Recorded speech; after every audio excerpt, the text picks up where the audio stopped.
से मिलने से पहले ट्रंप कहां भागे? क्या वो होगा जो दुनिया हिला देगा?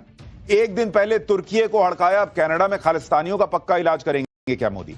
इजराइल के साथ आएगा अमेरिका, ईरान के खिलाफ वो होगा जो पूरे मिडिल ईस्ट में तूफान ला देगा। और क्या भारत को इसका असर क्या दिखेगा? भारत में आर्मी चीफ मुनीर की कैसे चीचा लेदर हुई है, आज आपको यह सब दिखाऊंगा। प्रधानमंत्री नरेंद्र मोदी इस वक्त जबरदस्त रौले में दिख रहे हैं। ऑपरेशन सिंदूर से भारत ने दुनिया को जो अपना जलवा दिखाया, इसी का असर है कि ऑपरेशन सिंदूर के बाद पहली बार जब विदेश दौरे पर पीएम मोदी गए हैं तो उनकी जबरदस्त धमक दिख रही है। नरेंद्र मोदी इस वक्त कनाडा में हैं, जहां G7 समिट में हिस्सा लेने के लिए पहुंचे हैं। दुनिया के बड़े बड़े देशों के नेता वहां पर आए हुए हैं और ऑपरेशन सिंदूर के बाद प्रधानमंत्री नरेंद्र मोदी की जो गजब की पॉपुलैरिटी बढ़ी है, जो भारत की चर्चा दुनिया भर में हो रही है कि भारत ने गजब ठोका पाकिस्तान को, और भारत के बेखौफ अंदाज की चर्चा हो रही है, उसकी चर्चा के बीच अब जब प्रधानमंत्री नरेंद्र मोदी ग्लोबल लीडर्स के बीच बैठे हैं तो दुनिया भर की नजर प्रधानमंत्री नरेंद्र मोदी की मीटिंग्स पर है। G7 के सम्मेलन से पहले ही हर जगह चर्चा चल रही थी कि डोनाल्ड ट्रंप और मोदी मिलने वाले, भाई उनका आमना सामना होने वाला है और क्या होगा। ट्रंप और मोदी की मुलाकात को लेकर गजब की चर्चा हो रही थी, लेकिन यह मुलाकात हो ही नहीं पाई क्योंकि नरेंद्र मोदी के G7 में पहुंचने से पहले ही ट्रंप वहां से सब कुछ छोड़ छाड़कर जल्दी में निकल गए अमेरिका के लिए। ट्रंप ने कह दिया कि बहुत बड़ा काम आ गया है बॉस, जाना होगा मुझे। ट्रंप तो G7 सम्मेलन में फोटो खिंचवाकर और सम्मेलन बीच में छोड़कर भागे भागे अमेरिका पहुंच गए। क्यों पहुंचे आज आपको विस्तार से बताऊंगा, लेकिन G7 में अभी भी बहुत कुछ होना बाकी है। G7 में भारत का जलवा दिखना बाकी है और पाकिस्तान की धुलाई बची हुई है। कनाडा पहुंचकर पीएम मोदी ने कैसे पाकिस्तान और खालिस्तानियों को तगड़ा मैसेज दे दिया।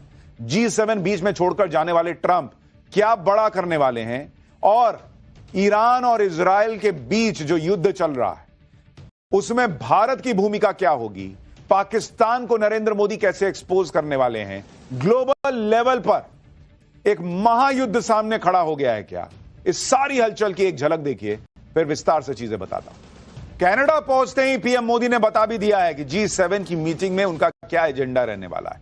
पीएम मोदी ने सोशल मीडिया पोस्ट में कहा कि वो समिट में अलग अलग लीडर्स से मिलने वाले हैं।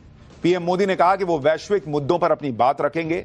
साथ ही प्रधानमंत्री मोदी ने कहा कि वो G7 समिट में ग्लोबल साउथ की प्राथमिकताओं पर जोर देंगे। ग्लोबल साउथ से पीएम मोदी का मतलब ऐसे देशों से है जो विकास की दौड़ में पिछड़ गए। पीएम मोदी अक्सर ऐसे देशों की आवाज उठाते रहते हैं। नरेंद्र मोदी ऑपरेशन सिंदूर के बाद पहली बार ग्लोबल लीडर से मिल रहे हैं और यह बात क्लियर है कि G7 में भी नरेंद्र मोदी पाकिस्तान की जबरदस्त धुलाई करने वाले। आप देखिए, इस G7 में जाने के पहले नरेंद्र मोदी जिस तरह से साइप्रस गए, वहां जो गॉगल वॉगल लगा के तस्वीरें हैं, भाई तुर्की और पाकिस्तान ऑलरेडी छिलबिला रहे। और अब वहां G7 में क्या होगा?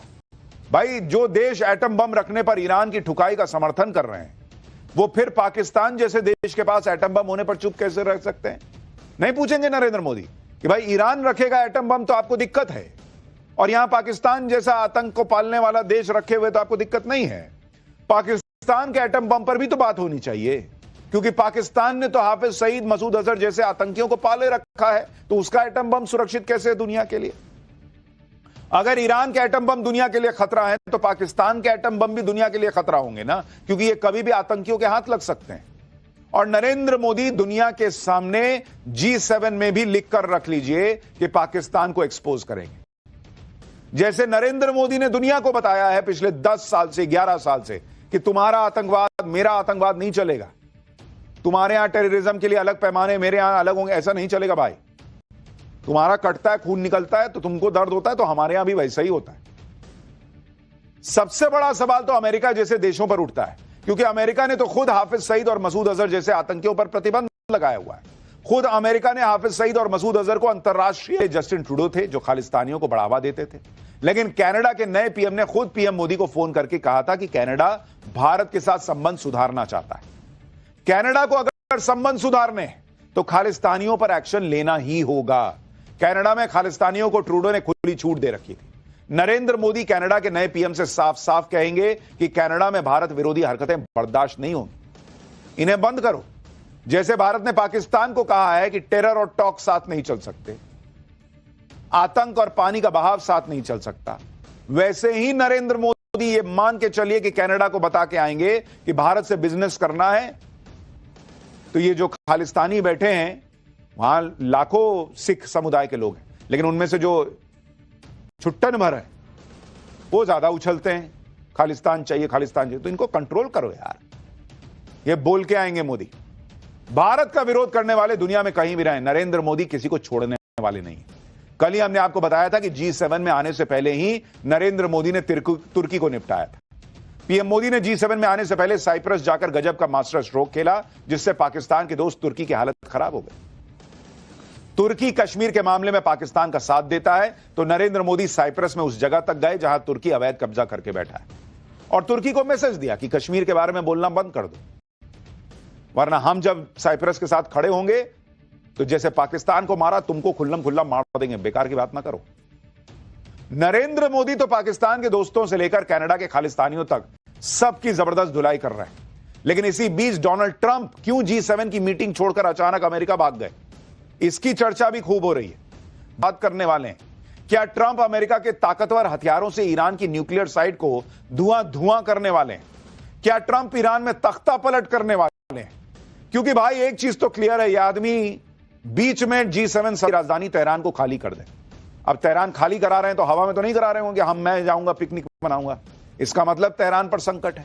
ट्रंप ईरान को धमका चुके हैं कि ईरान तुरंत डील करे, क्योंकि ऐसा नहीं होगा तो टाइम भी नहीं बचा है। ट्रंप ईरान में टोटल तबाही के संकेत दे चुके हैं। ट्रंप G7 की मीटिंग से भी यह कहकर निकले कि उन्हें कनाडा से जल्दी निकलना होगा, और कनाडा से निकलते ही वो कुछ बड़ा करने वाले हैं। ट्रंप ने तो साफ साफ कह दिया कि अब कोई सीज फायर भी नहीं होगा, बल्कि ईरान का चैप्टर ही क्लोज होगा। सुनिए ट्रंप का वो बयान जिसको लेकर दुनिया भर में हंगामा मच गया है कि क्या ही होने वाला है। फिर आपको बताऊंगा कि ट्रंप अगर ईरान इजराइल के युद्ध में कूदे तो क्या कयामत आएगी।